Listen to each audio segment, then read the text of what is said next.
दिल्ली विधानसभा चुनाव में एक बार फिर राहुल गांधी ने पीएम मोदी और दिल्ली के पूर्व सीएम अरविंद केजरीवाल पर तीखा हमला किया है, तो मोहन भागवत के बयान पर भी कई सवाल उठाए हैं। राहुल के तीखे तेवरों के बीच आप और बीजेपी ने भी एक दूसरे पर करारे हमले किए हैं। देखिए ये रिपोर्ट।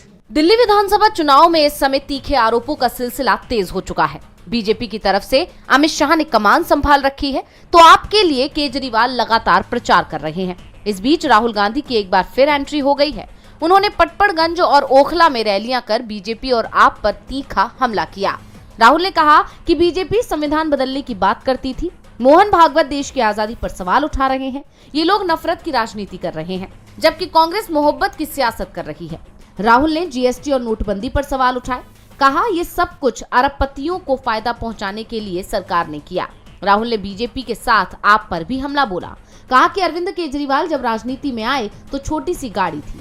कहा था कि नए तरह की राजनीति करूंगा। बिजली के पोल पर चढ़ गए थे, लेकिन जब गरीबों को जरूरत पड़ी तो कहीं नहीं दिखे। जब दिल्ली में हिंसा हुई तो कहीं नहीं दिखे।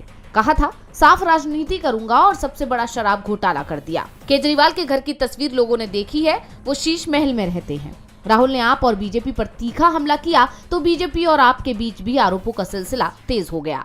आम आदमी पार्टी ने हरियाणा की सैनी सरकार पर यमुना के पानी को दूषित करने का आरोप लगाया था, जिसे लेकर अब सीएम आतिशी ने इस पानी में अमोनिया होने की बात कहकर चुनाव आयोग को चिट्ठी लिखी है। इस बीच कहा यह जा रहा है कि अब सैनी सरकार इस आरोप को लेकर केजरीवाल और आतिशी के खिलाफ मानहानि का दावा कर सकती है।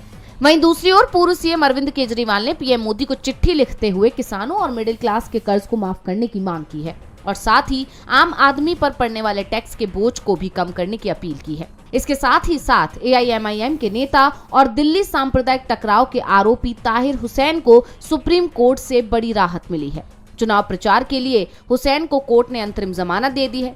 इसके तहत हुसैन सुबह 6 बजे से शाम 6 बजे तक अपने क्षेत्र में प्रचार कर पाएंगे और शाम 6 बजे के बाद उन्हें अगली सुबह 6 बजे तक तिहाड़ में ही रहना पड़ेगा।